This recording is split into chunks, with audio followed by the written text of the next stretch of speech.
Hello student, welcome back. अपना second chapter चल रहा था सोर्स ऑफ कॉर्पोरेट फाइनेंस। इसके ऑलरेडी 4 पार्ट हो गए, ये अपना लास्ट पार्ट होगा, 5th पार्ट।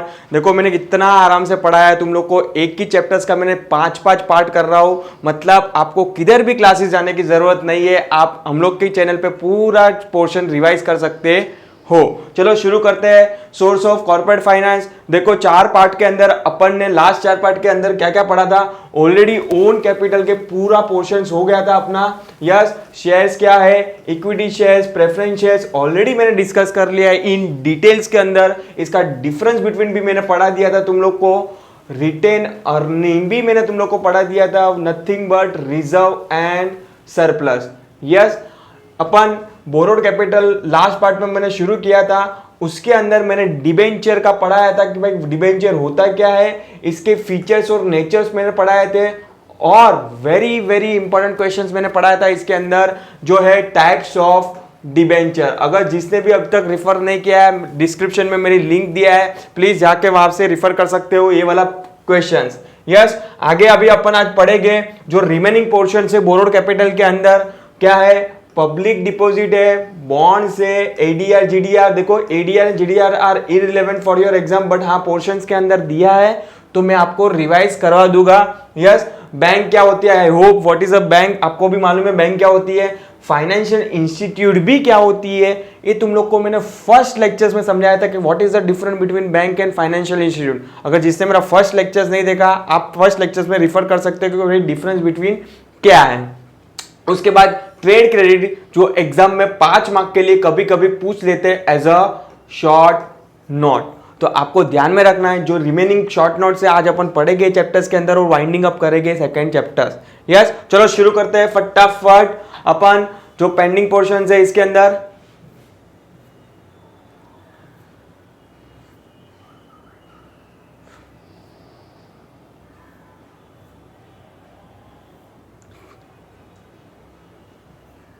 डिबेंचर्स पढ़ा दिया था लास्ट लेक्चर में। What is the debentures, features of debentures भी पढ़ा दिया था मैंने, और उसके टाइप्स जो एग्जाम में 8 मार्क के लिए पूछते हैं वो भी तुम लोग को लास्ट पार्ट में पढ़ा दिया था। अगर जिसने मेरा लास्ट पार्ट नहीं देखा है, प्लीज आप मेरा लास्ट पार्ट देखो, बाद में ये पार्ट क्या करो, रिवाइज करो। रिक्वेस्ट है तुम लोग सबको कि मैंने पहले दिन पे बोलते आ रहा हूं कि भाई SP is like a web series, जो 12 पार्ट्स में इन लोग ने डिवाइड किया है 12 चैप्टर्स के अंदर। आप एक भी सीरीज मिस आउट करोगे तो आपको मालूम नहीं गिरेगा कि नेक्स्ट लेक्चर में मैंने क्या पढ़ा है। तो चलो शुरू करते हैं आज आपका acceptance of deposits. What you mean by deposit, जो पब्लिक से पैसा उठाया है एज अ डिपोजिट फॉर्म में, उसको बोलेंगे डिपोजिट। चलो शुरू करते हैं। Public deposit is an important source of financing short-term requirement of the company। अपन ने देखा था डिबेंचर्स के अंदर कि कंपनी ओन सोर्स के बाद एक मोस्ट फेवरेबल बोरोड कैपिटल से पैसा उठा सकती है, उसमें अपन ने पढ़ा था डिबेंचर। उसके बाद मोस्ट फेवरेबल हो जाती है कंपनी के लिए जो है अपना पब्लिक डिपॉजिट, जो शॉर्ट टर्म के लिए होता है। सर कितना शॉर्ट टर्म, इसके अंदर पीरियड्स लिखा रहेगा, मैं अभी आपको बोल देता हूं। मिनिमम 6 मंथ और मैक्सिमम 36 मंथ, 1 मार्क्स का ऑब्जेक्टिव। ठीक है, companies receive a fix deposit from the public for a period ranging from the 6 month to 36 month. बोला तुम लोग को, जस्ट मैंने तुम लोग को बोला कि कंपनी पब्लिक से डिपॉजिट फॉर्म में पैसा उठाती है। मिनिमम कितने महीने के लिए, 6 महीने के लिए, और मैक्सिमम 36 मंथ मतलब 3 साल। Yes, such deposit are called as a public deposit. Under this method, general public is invited to deposit their saving with the company for a varied period. Interest is paid by a company on a such deposit। देखो deposit is like a loan, तो loan पे क्या मिलता है, return में interest मिलता है। तो company issue deposit receipt to the depositor, जो पैसा इन्वेस्ट करता है उसको बोलते हैं डिपोजिटर। एंड उसके फॉर्म में जैसे कि अपन ने पढ़ा था शेयर कैपिटल के इन रिटर्न में क्या देते हैं, एविडेंस प्रूफ में शेयर सर्टिफिकेट, वैसे लाइक डिबेंचर में डिबेंचर सर्टिफिकेट। तो लाइक डिपोजिटर को एज ए एविडेंस फॉर्म में क्या देंगे, deposit receipt. The term of deposit are mentioned in the deposit receipt. Deposit receipt is an acknowledgement of डेब्ट और लोन बाय अ कंपनी। ये एक प्रूफ है, एक एविडेंस है कि भाई कंपनी ने क्या लिया है, पैसा उठाया है किससे, डिपॉजिटर से। Deposits are either a secured और unsecured loan offer to the company. मतलब सर सिक्योर्ड और अनसिक्योर्ड का मतलब अपन ने वर्ड सुना है, charge on asset of the company. Getting my point? मतलब क्या पढ़ा था अपन ने कि कंपनी या तो अपनी कोई भी असेट गिरवी दे सकती है और नहीं भी दे सकती है। अगर गिरवी दिया मतलब बोलेंगे उसको सिक्योर्ड डिबेंचर, अगर कोई असेट्स गिरवी पे नहीं दिया तो उसको बोलेंगे अनसिक्योर्ड डिबेंचर। आई होप तुम लोग को थोड़ा बेसिक मतलब समझ में आ गया रहेगा। What is the deposit? Nothing but like loan, जो पब्लिक से उठाया है उसको बोलते हैं पब्लिक डिपॉजिट। खाली इसमें इंपॉर्टेंट पॉइंट्स था, मिनिमम 6 महीने के लिए उठाते हैं और मैक्सिमम 36 महीने के लिए क्या करती है, बोरो करती है कंपनी। चलो डेफिनेशंस दिया है मैंने तुम लोग को, फर्स्ट डे से बोलते आ रहा हूं कि एसपी के अंदर आपको डेफिनेशंस के एडिशनल मार्क्स है। मतलब अगर आप डेफिनेशंस लिख के आते हो तो एग्जामिनर उसका हाफ या तो 1 मार्क्स एक्स्ट्रा देते हैं आपके आंसर में। चलो meaning, as per the section 2 subsection 31 of the Companies Act, deposit including any receipt of money by way of deposit or a loan or in any other form by a company but does not include, इस पे ज्यादा focus करना है आपको, but does not include such category of amount as may be prescribed in a consultance with the Reserve Bank of India. मतलब deposit की simple सी definition दिया है जो सेक्शन 2 सबसेक्शन 31 के अंदर है कि कोई भी ऐसा डिपॉजिट जो कंपनी ने उठाया है एज अ डिपॉजिट फॉर्म में, या तो लोन भी बोल सकते हो या तो any other form, but does not including, मतलब अगर रिजर्व बैंक ऑफ इंडिया बोलती है कि ए क्राइटेरिया में अगर तुम लोग का कोई भी अमाउंट आ रहा है तो उसको हम लोग डिपॉजिट मानेंगे नहीं। The above expression has been further elaborated by the Rule 2 Sub-Rule 1C of the Companies Acceptance of the Deposit Rule 2014। देखो पहले कंपनीज एक्ट आता है, उसके बाद उसका रूल्स आते हैं। तो कंपनीज एक्ट कभी आया था 2013 के अंदर, और उसके बाद 2014 के अंदर उसका एक रूल्स आया था। मतलब इन डिटेल में बोल रहे थे कि भाई इसकी क्या प्रोविजंस है, ये रूल्स के अंदर लिखा है। This rule provides that deposit means any receipt of money in the form of deposit or loan by a company. However, deposit does not include the following. कौन सी चीज जो डिपॉजिट के अंदर कवर्ड नहीं होती है, जो आपको 8 आइटम्स दिया है, जो एग्जाम में पूछ भी ले कभी कभी डायरेक्ट क्वेश्चन कि what is the deposit and what are the item not including in the deposit. तो आपको 8 आइटम्स ऐसी दिया है जो आपको याद रखना है। सर ये किधर दिया है, किसके अंदर, रूल्स के अंदर दिया है जो 2014 में आया था। चलो शुरू करते हैं वन बाय वन के कौन से आइटम्स डिपॉजिट के अंदर इंक्लूड नहीं होती है। पहली है any amount receive from the central government और स्टेट गवर्नमेंट। मतलब कोई भी अमाउंट कंपनी ने उठाया है या तो सेंट्रल गवर्नमेंट से या तो स्टेट गवर्नमेंट से, वो आइटम्स इंक्लूड होगी नहीं। Second, any amount receive as a loan from any banking company. मतलब कोई भी बैंकिंग कंपनी से पैसा उठाया है, कंपनी ने बोरो किया है, उसका अंदर कवर होगा नहीं। किसके अंदर कवर होगा नहीं, डिपॉजिट के अंदर कवर होगा नहीं। Third item, any amount receive from the foreign government और इंटरनेशनल बैंक। मतलब कोई भी फॉरेन बैंक से या तो इंटरनेशनल बैंक से पैसा उठाया कंपनी ने, बोरो किया, वो डिपॉजिट के अंदर कवर होगा नहीं। Fourth, any amount receive bye a company from any other company. मतलब XYZ प्राइवेट लिमिटेड ने ABC प्राइवेट लिमिटेड से पैसा उठाया तो वो डिपॉजिट के अंदर कवर होगा नहीं। Any amount raise by issuing commercial paper. कोई भी आपने वर्ड सुना रहेगा कमर्शियल पेपर आपके इको के अंदर, कि कोई भी ऐसा amount as a form of commercial paper तुम लोग लोन उठा रहे हो तो वो भी आपके डिपॉजिट के अंदर कवर होगा नहीं। Any amount raise by issue of bond. अगर कंपनी ने पैसा उठाया इन फॉर्म ऑफ बॉन्ड तो वो भी आपके डिपॉजिट के अंदर कवर होगा नहीं।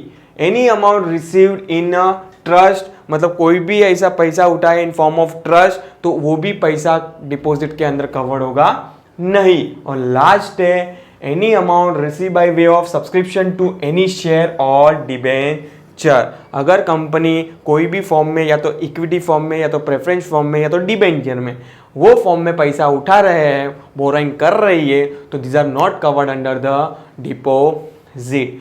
देखो 8 आइटम्स है, आपको 8 आइटम्स क्या करना है, याद रखना है। कभी कभी ऑब्जेक्टिव्स में भी पूछ ले और 5 मार्क के शॉर्ट नोट में भी पूछ ले इन लोग, तो आपको ध्यान में रखना है डिपॉजिट क्या है और which are the items not including in the deposit. ठीक है, आई होप डिपॉजिट की शॉर्ट नोट समझ में आ गया रहेगा।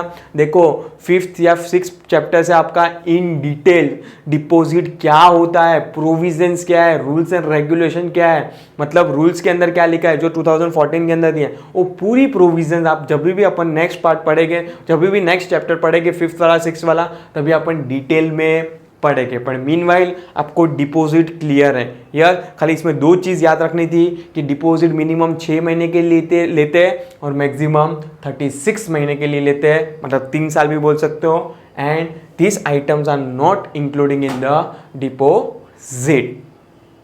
चलो नेक्स्ट है अपना बॉन्ड। देखो कभी कभी पूछ भी लेते हैं लोग और मेनी टाइम्स तो आया हुआ क्वेश्चन नहीं है, बट हाँ वंस इन अ मून जैसा क्वेश्चन है कि कभी 5 एग्जाम में से एक बार पूछा वाला क्वेश्चन है, what is a bond and what are the features of bond. देखो bond is nothing but like a loan ही बोल सकते हो, लाइक डिबेंचर जैसा। यस चलो शुरू करते हैं। बॉन्ड इज अ डेब्ट सिक्योरिटी, मतलब डेब्ट वाला मतलब बोरोड वाला सिक्योरिटी है।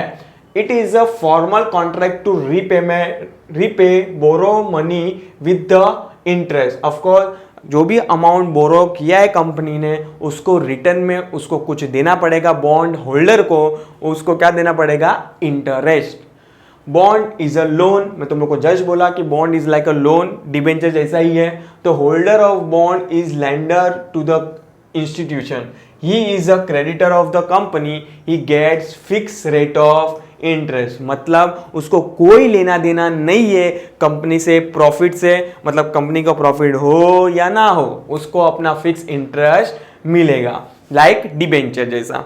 All bond have a maturity date and it is paid in cash at a certain date in future. Every bond की एक मैच्योरिटी पीरियड होती है कि भाई आफ्टर 3 साल 4 साल के बाद तेरा जो भी बॉन्ड अमाउंट हम लोग ने कवर किया है, बोरो किया है, वो तेरे को क्या करेंगे, रिफंड दे देंगे। According to the Webster Dictionary, a bond is an interest-bearing certificate issued by a government or business firm or promising to pay the holder a specific sum at a specific day. मतलब bond या तो government भी बोरो कर सकते हैं इन form of bond में, या तो बिजनेस फॉर्म भी क्या कर सकता है, बोरो कर सकता है। बट एक टाइप का एक प्रॉमिस है कि after certain period of time के बाद, आफ्टर सर्टेन फ्यूचर डेट आपको क्या कर देंगे, हम लोग रीपे कर देंगे। मालूम है डिबेंचर के अंदर अपन एक फीचर्स पढ़ा था, प्रॉमिस, पहला ही था फीचर्स क्या था, प्रॉमिस। तो like same bond is also like a debenture, कि वो भी एक क्या है, प्रॉमिस है कि भाई तेरे को after specific period of time के बाद हम लोग क्या कर देंगे, रिटर्न कर देंगे आपका अमाउंट। किसको, बॉन्ड होल्डर को। Thus a company borrow money and issue bond as an evidence of the debt. Interest is payable on a bond at a fixed rate or fixed interval or on a maturity period of the bond. 2 options होते हैं bond में, या तो every month fix rate of interest देते हैं, या तो maturity period पे भाई 6 महीने 1 साल के बाद तेरे को क्या कर देंगे, रिटर्न कर देंगे तेरा अमाउंट। ठीक है, बॉन्ड का मीनिंग क्लियर है, bond is nothing but loan. Getting my point. चलो फीचर्स पढ़ेंगे अभी अपन, what are the features of the bond. शुरू करते हैं, नेचर्स एंड फीचर्स। देखो natures and features are both same. Exam में अगर पूछ रहे हैं बच्चे लोग को कि what is a bond and what are the nature of the bond, तो आपको नेचर नथिंग बट फीचर्स पूछा है। एक बच्चे लोग बाहर आके कंफ्यूज हो जाते कि सर नेचर मतलब क्या था, तो नोट कर लेना, नेचर नथिंग बट फीचर्स। पहला ही है नेचर ऑफ फाइनेंस। बॉन्ड का नेचर क्या है, इट्स लाइक अ डेब्ट capital of the company. It is a debt finance. It provide a longer term of finance. The bond can be issued for a long period. That is 5 साल के लिए भी दे सकते हैं, 10 साल के लिए भी दे सकते हैं, 25 साल के लिए भी दे सकते हैं और 50 साल के भी दे सकते हैं. मतलब कंपनी के पास ऑप्शन है कि कितने साल का उसको बॉन्ड अमाउंट बोरो करना है इन form of the bond. Second, status of the bond holder. I hope तुम लोग को क्लियर है डिबेंचर का भी स्टेटस क्या होता है कंपनी के अंदर. Is like a creditor of the company because he is not a owner. तो same bond holder is also creditor of the company. तो स्टेटस क्या हो गया, bond holder are the creditor. Exam में इतना बच्चे जैसा क्वेश्चन पूछते कभी कभी कि बॉन्ड होल्डर आर डैश. कभी कभी बच्चे लोग घाई में ओनर क्लिक करके आते हैं, तो आपको ध्यान रखना है. Since they are creditors and non-owner, they are not entitled to participate in general meeting. Same like तो डिबेंचर जैसा तो है सर. डिबेंचर में भी उसको ना वोटिंग राइट मिलता था, ना डिविडेंड राइट मिलता था, ना कुछ भी, मतलब कंपनी की मीटिंग के अंदर ना पार्टिसिपेंट का राइट मिलता था. किसको, डिबेंचर को. सेम लाइक किसको, बॉन्ड होल्डर को, because bond holder are also creditor of the company. Correct, ठीक है. तो not entitled to participate in general meeting. They have no voting rights and hence no participate in the management. ठीक है, I hope clear हो गया रहेगा. ठीक है.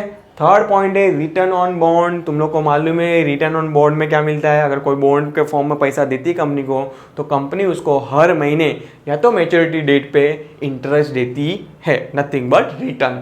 Bond holder get a fix rate of interest. It is a payable at a regular interval or on the maturity of the bond. ये already अपन ने मीनिंग में पढ़ लिया था. और लास्ट है repayment. Bond have a specific maturity date on when the principal amount is repaid. Sir what is the principal amount. जितना अमाउंट का बॉन्ड होल्डर ने पैसा दिया रहेगा. फॉर एग्जाम्पल बॉन्ड होल्डर ने 1 लाख रुपीज दिया था. कितना, 1 लाख रुपीज. तो 1 लाख रुपीज क्या हो जाएगा, is a principal amount. Getting my point. तो रिपीट करेंगे. What are the features of the bond. पहला ये nature of finance. Second, status of the bond holder. Third, return of bond. और लास्ट, रीपेमेंट. आई होप तुम लोग को समझ में आ रहा है. यस, ठीक है. कुछ भी समझ में नहीं आ रहा है आपको, प्लीज़ डिस्क्रिप्शन में लिख सकते हो, कमेंट लिख सकते हो कि सर मुझे ये समझ में नहीं आया. मैं ट्राई करूँगा कि नेक्स्ट लेक्चर में आपको वो आपका डाउट जो भी है मैं सॉल्व करूँगा. ठीक है. चलो एग्जाम में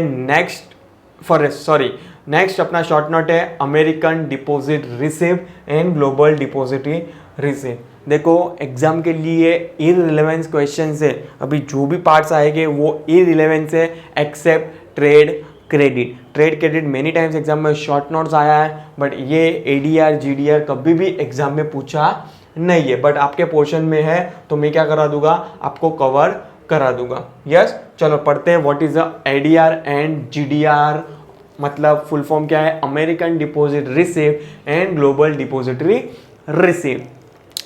In India, the share of public company are listed and traded on the various stock exchange like Bombay Stock Exchange, उसको बोलेंगे शॉर्ट में BSE, and नेशनल स्टॉक बोलेंगे NSE. मतलब अपने इंडिया में 2 जगह पे स्टॉक एक्सचेंज है, BSE and NSE. Bombay stock exchange अपने मुंबई का है एंड नेशनल का कौन सा है, नेशनल स्टॉक एक्सचेंज, जहाँ पे शेयर्स क्या होती है, लिस्टेड होते हैं. With adaptation of free economic policy and due to globalization, some of the Indian companies' share are also listed and traded on the foreign stock exchange like New York Stock Exchange or National Association of Security Dealer Automated Quotation. मतलब इन लोग ने foreign exchange का भी नाम दिया है जहाँ पे अपनी इंडिया के स्टॉक भी क्या है, लिस्टेड है. तो list shares on this stock exchange, company has to comply with the policy of the stock exchange. of course बाहर के कंट्री के स्टॉक एक्सचेंज में अगर लिस्टिंग हो गई आपकी तो ऑफ कोर्स उसके रूल्स एंड रेगुलेशन आपको फॉलो करना पड़ेगा. तो policy of this stock exchange are different than the policy of Indian stock exchange. Of course दोनों के लॉ एक का नहीं हो सकता है. इंडिया का लॉ अलग है, फॉरेन कंट्री का लॉ अलग है. तो दोनों के रूल्स एंड रेगुलेशन डिफरेंस हो सकते हैं, दोनों की पॉलिसीज डिफरेंस हो सकती है. Therefore, thus Indian companies which cannot list their share directly on a foreign stock exchange get listed indirectly using the ADR and GDR। I hope तुम लोग को अभी समझ में आ गया रहेगा ये लाइन का मतलब क्या होता है। मतलब अगर सपोज कि फॉर एग्जांपल कोई भी इंडियन कंपनी अगर डायरेक्ट लिस्टिंग नहीं हो पा रही है किधर, फॉरेन कंट्री के अंदर, स्टॉक एक्सचेंज के अंदर, तो आप इनडायरेक्टली थ्रू जा सकते हो थ्रू ADR, मतलब अमेरिकन डिपॉजिटरी रिसीप्ट जो अमेरिका की बात कर रहा है, और ग्लोबल डिपॉजिटरी रिसीप्ट जो अमेरिका के अलावा सब कंट्रीज की बात कर रहा है। चलो आगे बढ़ते हैं। ADR and GDR are dollar और euro denomination instrument traded in USA and Europe stock exchange. Of course वहां पे तो रुपीज डिनोमिनेशन तो होगा नहीं, बिकॉज फॉरेन में लिस्टेड हो रहा है, तो डॉलर और यूरो में क्या होगा, डिनोमिनेशन होगा। Indian companies issue share to an intermediary called as a depository. India directly share तो देगे नहीं, वो इंटरमीडिएट के थ्रू जाएगा, नथिंग बट डिपोजिटरी के थ्रू जाएगा। मैं तुम लोग को अभी भी बोल दे रहा हूं, ये 11th I think so 10th या तो 11th चैप्टर से पूरा डिपोजिटरी के अंदर, तो आपको तभी डिटेल में पढ़ा होगा कि व्हाट इज अ डिपोजिटरी, आपको तभी मैं पूरा एक्सप्लेन करूंगा। Bank of New York Citigroup etcetera act as a foreign depository bank. This depository bank issue ADR and GDR to the investor against this share. The ADR and GDR represent a fixed number of share. These ADR and GDR are then sold to the people in a foreign country. The ADR and GDR are traded like a regular share. They are listed on the stock exchange. The price fluctuation depending upon the demand and supply. Of course, ये depository के through क्या करते हैं, listing करवाती है अपने foreign country के अंदर, और उन लोग के शेयर जो भी फॉरेन कंट्री के शेयर बाइंग ट्रेडिंग होती है, depend on the demand and supply, मतलब फ्लक्चुएट होता है, वैसे ADR GDR भी क्या होगा, फ्लक्चुएट होगा। Both ADR and GDR depository receipt, but only difference is the location where they are traded. If depository receipt is traded in USA, it is called as a American depository receipt, and if it is traded in a country other than USA, मैं तुम लोग को जब अभी बोला कि ADR कहाँ पे लिस्टिंग होगा, अमेरिका मतलब USA, एंड उसके अलावा बाकी कंट्री में जहाँ पे भी लिस्टिंग होगा उसको बोलेंगे global depository receipt. Non resident Indian NRI बोलते हैं उसको, and foreign national can invest their money in India by purchasing ADR and GDR। अगर सपोज कि for example non resident NRI है या तो फिर फॉरेन सिटीजन है, अगर उसको इंडिया में स्टॉक एक्सचेंज में बाइंग ट्रेडिंग करना है, तो वो किसके थ्रू कर सकता है, ADR एंड GDR के through. They can buy ADR GDR using their regular equity trading account. The company pay dividend in a home currency to the depository bank, and the depository bank convert it into the currency of the investor and pay the dividend. For example कोई NRI ने invest किया India के country के अंदर shares के अंदर, तो किसके थ्रू है, डिपोजिटरी के थ्रू क्या करेगा, ADR GDR परचेस करके क्या करेगा, ट्रेडिंग करेगा। अगर सपोज कि इंडियन कंपनी ने वो शेयर पे डिविडेंड दिया, तो वो डिविडेंड बैंक डिपोजिटरी को देंगे। बैंक डिपोजिटरी मतलब उसकी कंट्री को, वो कंट्री रुपीस को कन्वर्ट करके किसके अंदर, डॉलर में उसको क्या कर देगी, कन्वर्ट कर देगी। The exchange on which GDR is traded as follow: London stock exchange है, लग्जमबर्ग स्टॉक एक्सचेंज है, नास्डाक Dubai, Singapore stock exchange and Hong Kong stock exchange. ये स्टॉक एक्सचेंज का नाम दिया है जो आपको याद रखना है तो रखना, वरना नहीं रखोगे तो भी चलेगा। मैं अभी भी बोल रहा हूँ एग्जाम के लिए ये वाला शॉर्ट नोट जो अभी मैं तुम लोग को पढ़ा रहा हूँ इररिलेवेंस है, बट हाँ आपके पोर्शन के अंदर है, इसलिए मैंने 1 to 1 लाइन पढ़ा दिया है कि what is the meaning bye ADR and GD। हाँ बेसिक मतलब है, अगर सपोज कि अपन लोग इंडियन फॉरेन कंट्री के अंदर बाइंग ट्रेडिंग करना चाहते हैं स्टॉक एक्सचेंज में, डायरेक्ट नहीं कर पाते, डायरेक्ट नहीं करेगी, तो आप ADR GDR के थ्रू जा सकते हो, same like NRI and foreigner. Yes चलो नेक्स्ट है अपना शॉर्ट नोट, कमर्शियल बैंक अपन एक पढ़ते हैं। This are also one of the source of the borrow capital. पढ़ते हैं क्या है कमर्शियल पेपर या तो commercial bank, sorry commercial bank क्या है अपन पढ़ते हैं, मतलब लाइक अपन देखते हैं कि बहुत सारी बैंक अपने आजू बाजू होती है, is nothing but commercial bank वो भी क्या देती है, लोन देती है। ठीक है, there are number of source of financing short and medium term business requirements. Among these, commercial bank constitute the most predominant source. Commercial bank play a significant role in a corporate financing in India. आज की बात करूँ तो बहुत सारी corporate dependent है bank पे, मतलब बैंक के पैसे पे, लोन पे। Yes, commercial bank by introducing variety of deposit scheme tailor to individual depositors need most of saving of people and make use of this saving to meet the varied requirement of the corporate enterprises. Commercial bank assist the corporate enterprises by granting loan and advances to the company. देखो अपन ने ओसी के अंदर, जब भी मेरा next lecture मतलब जब भी मैं ओसी का रिकॉर्डिंग कराऊंगा तभी मैं बोलूंगा उसके अंदर, और उधर एक क्वेश्चन ज़्यादा इंपॉर्टेंस है कि भाई what is the commercial bank and what are the functions of commercial bank. तभी उधर डिटेल्स में अपन पढ़ेंगे कि भाई what is the granting of loan and advance, nothing but यहाँ पे भी समझा देता हूँ ग्रांटिंग ऑफ लोन मतलब लोन देना by subscribing to the share and debenture of the company. मतलब ये है कि कौन से फॉर्म में बैंक कंपनी को पैसा देती है, या तो डायरेक्ट लोन दे देगी, टर्म लोन बोल सकते हो उसको, या तो वो कंपनी के शेयर परचेस कर लेगी, या तो डिबेंचर परचेस कर सकती है, या तो by under writing the issue of security of the company. जब भी कंपनी मार्केट में IPO first time, IPO nothing but initial public offer लाती है, तभी कंपनी को अगर डर है कि अगर मेरा 95% सब्सक्रिप्शन नहीं हुआ तो 90% सब्सक्रिप्शन नहीं हुआ तो जो भी रिमेनिंग पोर्शन है 10 या 15% वो कौन कर लेगा, बैंक परचेस कर लेगी, तो मेरा आईपीओ फेल होने जाएगा नहीं। नथिंग बट बैंक एक टाइप की गारंटी देगी कि हाँ भाई अगर सपोज पब्लिक ने वो सब्सक्राइब नहीं किया तो जो भी पोर्शन पेंडिंग है वो कौन सब्सक्राइब कर लेंगे, हम लोग। Nothing but underwriting, nothing but guarantee बोलते हुए उसको। Yes, commercial bank also play a important role in providing the short term finance.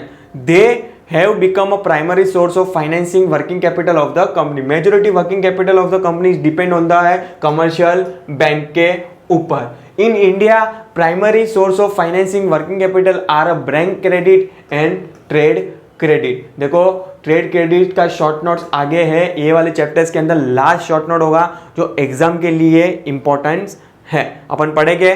ठीक है, चलो।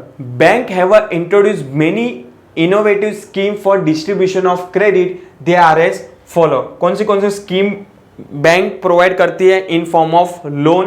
पहला ये overdraft facility. I hope what you mean by overdraft. Overdraft nothing but जो current account पे मिलता है, मतलब over and about the amount. मतलब फॉर एग्जांपल आपके अकाउंट में, एग्जांपल दे रहा छोटा, कि अगर 100 रुपया है तो आप एक लिमिट डिसाइड होती है कि 120, 130 या तो फिर 150 या तो फिर डबल 200 तक का क्या कर सकते हो, बाय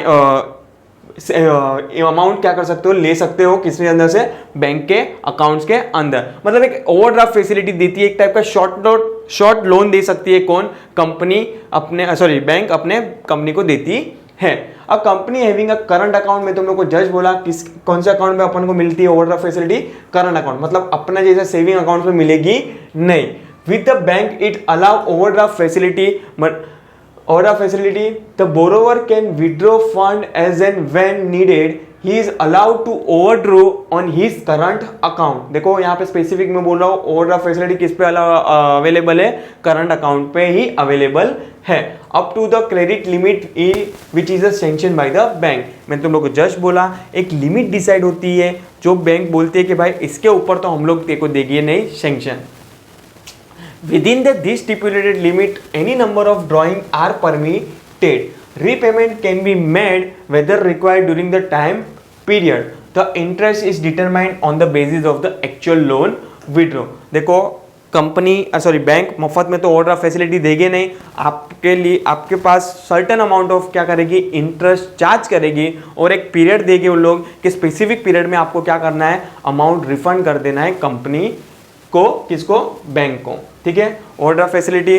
सेकंड है कैश क्रेडिट, ये भी एक ओल्ड फैसिलिटी प्रोवाइड करती है commercial bank to the corporate. It is also an important and popular form of financial aid. This form of credit is operated in the same manner as a overdraft facility. Same like का overdraft facility जैसे ही operate होता है ये भी। The borrower can withdraw amount from his cash credit account up to the stipulated limit based on the security margin। एक margin decide करते हैं, उसके बेस पे ही उसको क्या करते हैं, ओवरड्राफ्ट फैसिलिटी देते हैं, कैश क्रेडिट देते हैं। मतलब उसके ऊपर आप अमाउंट क्या विड्रॉ कर सकते नहीं हो, कौन, company. Cash credit is given against the pledge. यहाँ पे प्लेज का मतलब और हाइपोथेक्शन का मतलब क्या होता है, गिरवी रखना कुछ, गुड्स और by providing alternative security. Interest is charge on the outstanding amount borrowed and not on the credit limit sanction. जितना अमाउंट तुम लोग ने बोरो किया रहेगा एडिशनल अमाउंट उस पर तुम लोग को क्या पे करना पड़ेगा, इंटरेस्ट। किसको, कंपनी को, टू द बैंकर। नेक्स्ट है cash loan. Under this total amount of loan is credited by the bank to the borrower's account, interest is payable on actual balance outstanding. Company को bank क्या करेगी, एक cash loan दे देगी कि इतना amount का loan, जितना आउटस्टैंडिंग बचेगा उतना ही पे ही तेरे को क्या करना पड़ेगा, इंटरेस्ट पे करना पड़ेगा। जो तूने रिटर्न कर दिया उस पर इंटरेस्ट लगेगा नहीं, वो भी एक स्पेसिफिक पीरियड के लिए ही होता है। और नेक्स्ट है last, discounting bills of exchange. 12th में हो मतलब अकाउंट्स में आपको इन डिटेल में अकाउंट्स के अंदर बिल्स ऑफ एक्सचेंज का पूरा चैप्टर्स है अकाउंट्स के अंदर कि भाई कैसे बिल्स ऑफ एक्सचेंज होते हैं, किसके थ्रू, मतलब बायर और सेलर कैसे बिल्स ऑफ एक्सचेंज क्या करते हैं, पास ऑन करते हैं। तुम लोग को एक छोटी सी झलक दे देता हूँ कि कैसे bills of exchange bank help करती है कंपनी को। फॉर एग्जाम्पल सपोज कि for example mister x India में बैठा है और मिस्टर वाई अमेरिका में बैठा है। मिस्टर एक्स ने गुड्स सोल्ड किया मिस्टर वाई को, ठीक है। मिस्टर वाई बोलेगा कि भाई ठीक है मैं गुड्स लेने के लिए रेडी हूं पर मेरे को थोड़ा टाइम पीरियड दे, नथिंग बट क्रेडिट दे। मिस्टर वाई बोलेगा, मिस्टर एक्स बोलेगा ठीक है कितना क्रेडिट चाहिए तेरे को, ये बोलेगा 2 महीना, मतलब जो गुड्स मैं बाय कर रहा हूँ आज उसका पेमेंट मैं तेरे को कितने दिन में दे दूंगा, 2 महीने के अंदर। मिस्टर वाई एक्स बोलते हैं मुझे कोई प्रॉब्लम नहीं है, तो 2 महीने के बाद देगा तो भी। बट मिस्टर एक्स क्या बोलता है कि हाँ भाई अपन नो डाउट अपन बिजनेस कर रहे हैं लास्ट 3-4 साल से, बट तू भी मुझे ट्रस्ट के बेस पे एक क्या करके दे, एक बिल में भेज रहा हूं उस पर खाली तू मेरे को क्या करके दे, साइन करके दे। मिस्टर वाई बोलेगा कुछ नहीं, कुछ भी इश्यू नहीं है मुझे, मैं तेरे को साइन करके भेज दूंगा। मिस्टर एक्स क्या करता है, वो बिल फॉरवर्ड करता है अमेरिका और वो वाई साइन करके किसको देगा, मिस्टर एक्स को। मिस्टर एक्स ने भी तो साइन किया, नथिंग बट एक फॉर्मल एग्रीमेंट और अंडरस्टैंडिंग बोल सकते हैं, वो बना हुआ रहता है कि भाई कितने महीने के बाद तूने वो पैसा देना है, तेरे को क्या अमाउंट का देना है, कितने प्राइस का देना है, नथिंग बट बिल ही बोल सकते हैं इसको भी आप, ठीक है। बाद में suddenly for example mister x को पैसे की जरूरत पड़ती है, क्या कि अमाउंट की पैसे की जरूरत पड़ती है, सोच मान के चलो 1 महीने के बाद उसको अर्जेंट पैसे की जरूरत पड़ती है, तो मिस्टर एक्स मिस्टर वाई के पास जा सकता है, नहीं जा सकता, बिकॉज वादा क्या किया था, 2 महीने तक तो तू मेरे पास आएगा ही नहीं। तो मिस्टर एक्स किसके पास जाएगा, बैंक के पास जाएगा। किसके पास जाएगा, बैंक के पास। बैंक को बोलेगा देखो ये बिल है, वैलिड बिल है, उसने भी साइन किया है, मतलब बायर से भी साइन किया है और मैंने भी साइन किया है, सेलर से भी साइन किया है। फॉर एग्जाम्पल ये बिल 100 रुपए का, छोटा अमाउंट ले रहे हो तो तुमको समझ में आएगा, 100 रुपए का क्या ले रहा हूँ, गुड्स बेचा रहेगा मिस्टर एक्स ने मिस्टर वाई को। तो फॉर एग्जाम्पल बैंक बोलेगी देखो तेरे को पैसे की अर्जेंसी है, मुझे कोई इश्यू नहीं है, मैं पैसा दे सकता हूँ डिपेंड ऑन दिस बिल, मेरे को कोई इश्यू नहीं है, मैं ये बिल पे आपको पैसा देने के लिए रेडी हूँ, बट मैं 100 रुपया नहीं दूंगा, आपको कितना रुपया दूंगा, 90 रुपया। कितना रुपया दूंगा, 90 रुपया। मतलब 90 रुपया मतलब 10 रुपया क्या है बैंक का मार्जिन। 2 महीने के बाद बैंक जाएगी किसके पास, वाई के पास। वाई को बोलेगी देखो ये बिल दिख रहे हो, वाई बोलते हैं हाँ, ये बोलेगा आपने साइन किया था, यस ये मेरी साइन है। बैंक क्या बोलेगा, ये बिल मिस्टर एक्स ने मुझे क्या किया, डिस्काउंट पे क्या कर दिया है, बेच दिया है, डिस्काउंट पे मेरे को क्या कर दिया है, बेच दिया है 90 रुपए में। तो मिस्टर वाई किससे बैंक को कितना रुपया देगी, 100 रुपया। मतलब बैंक ने मिस्टर वाई से 100 रुपया लिया और मिस्टर एक्स को कितने रुपए में दिया, 90 रुपए में। मतलब 10 रुपया कंपनी का क्या हो गया, फायदा, सॉरी 10 रुपये बैंक का क्या हो गया, फायदा हो गया। नथिंग बट उसको डिस्काउंटिंग बिल ऑफ एक्सचेंज बोलते हैं। जो आप 12th के अकाउंट्स के अंदर डिटेल में इसके सम्स देखोगे जो एग्जाम के लिए बहुत इंपॉर्टेंस होगा। तो ड्रोवर जो बिल ड्रॉ करता है मतलब सेलर, यहाँ पे उसको क्या बोलेंगे, अकाउंट टर्म में ड्रोवर बोलते हैं, नथिंग बट अपन ने एसपी टर्म में उसको बोलेंगे seller can receive a money from the drawee, मतलब जो बायर है वो on the due date or after the due date. Drawer can receive a money before the due date by discounting the bill with the bank. मैं तुम लोगों को just बोला 1 महीने के बाद अगर ड्रोवर को पैसे की अर्जेंसी हुई तो वो बिल डिस्काउंट पे बेच देगा किसको, बैंक को। तो नथिंग बट बैंक ने उसको क्या किया, हेल्प किया इन फॉर्म ऑफ द पैसा। This is a nothing but selling the bill to the bank. The bank give money to the drawer less than the face value of the bill. Face value कितनी थी bill की? 100 रुपया थी और drawer को कितना मिला? 90 रुपया। 10 रुपया बैंक का क्या हुआ? Commission. Thus bills of exchange are trade bill. They are accepted by the bank and cash is advance against them. Yes, clear है? What is a commercial bank? Exam में कभी पूछेगा नहीं, पर हाँ आपको अगर पूछ लिया तो आप लिख सकते हो कि कौन से फॉर्म में बैंक पैसा देती है। ओवरड्राफ्ट फैसिलिटी हो गई, कैश क्रेडिट हो गया, discount of bills of exchange हो गया और कैश लोन भी हो गया। वो तुम लोग को समझ में आया होगा। अभी भी बोल रहा हूँ, एग्जाम के टाइम बोर्ड की एग्जाम होगी तभी एक चीज़ पे इतना फोकस करना नहीं। मैं मेरे चैप्टर्स के अंदर जब भी मैं लेक्चर्स लेता हूँ मैं तभी बोल देता हूँ कि these are the very important question, 5 star question, तो उस पर ज़्यादा फोकस करना है, नहीं कि इसके अंदर। ठीक है, नेक्स्ट है फाइनेंशियल इंस्टीट्यूट। फाइनेंशियल इंस्टीट्यूट में यहाँ पे नहीं पढ़ा रहा हूँ। सर क्यों नहीं पढ़ा रहा हूँ? तुम लोग को बेसिक मतलब तुम लोग को ऑलरेडी इंट्रो फर्स्ट चैप्टर में मैंने बेसिक मतलब समझा दिया था कि what is a financial institute and what is a bank. There are the difference between financial institute and bank. अभी भी तुम लोग को बोल देता हूँ कि क्या डिफरेंस है। जिसने फर्स्ट पार्ट नहीं देखा फर्स्ट लेक्चर का, वो प्लीज़ डिस्क्रिप्शन में लिंक लिया है, आप वहाँ से रिफर कर सकते हो। बट हाँ, इधर भी तुम लोग को ब्रीफ करा देता हूँ बिकॉज एग्जाम के लिए रिलेवेंस नहीं है, क्योंकि इसके अंदर खाली फाइनेंशियल इंस्टीट्यूट के नाम लिखे जो एग्जाम में कभी पूछते नहीं है। पर तुम लोग को मीनिंग समझा देते हो what is the financial institute.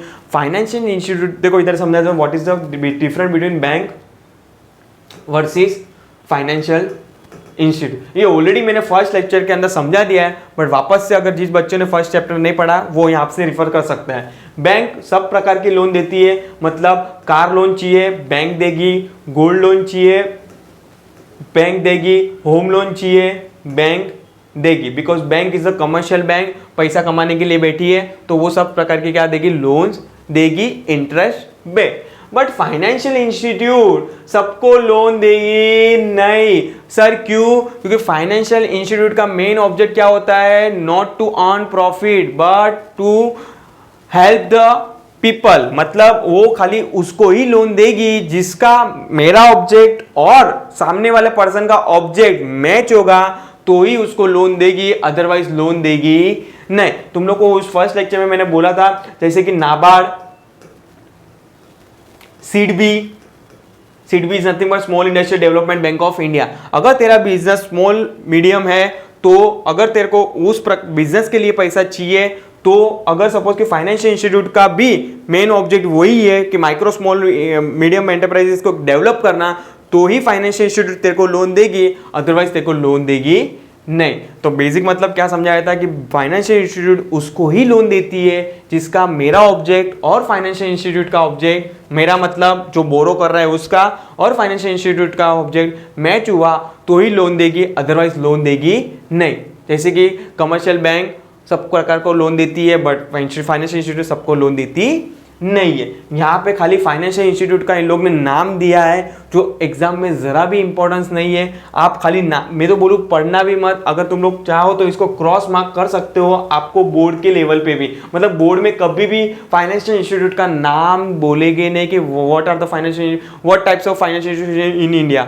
समझ में आ रहा है? तो आपको पढ़ना नहीं है। मैं जो इधर बोल रहा हूँ 5 स्टार क्वेश्चन से उधर ज़्यादा फोकस करना है, इस पे ज़्यादा फोकस करना नहीं है।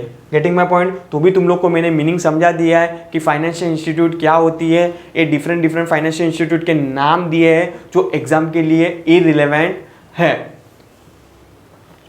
चलो नेक्स्ट इंपॉर्टेंट क्वेश्चन है आपको बोर्ड के लेवल पे, very very very important question जो 5 साल में 3 बार तो ट्रेड क्रेडिट पे शॉर्ट नोट्स आया है।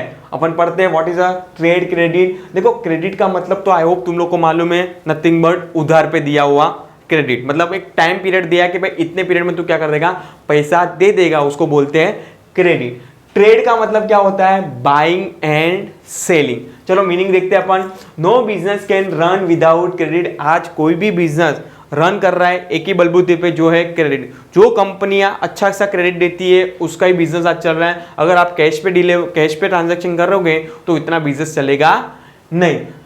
Credit is a soul of the business, मतलब एक आत्मा है, सोल है। क्या है? Soul of the business. Trade credit financing is a major source of short term financing. Manufacturer, wholesaler, supplier of the goods or material are called as a trade creditors.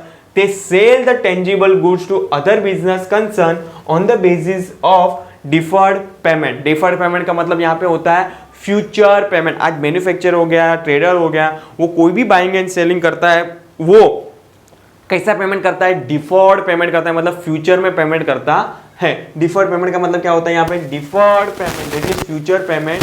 Credit is extended by this business concern with the intention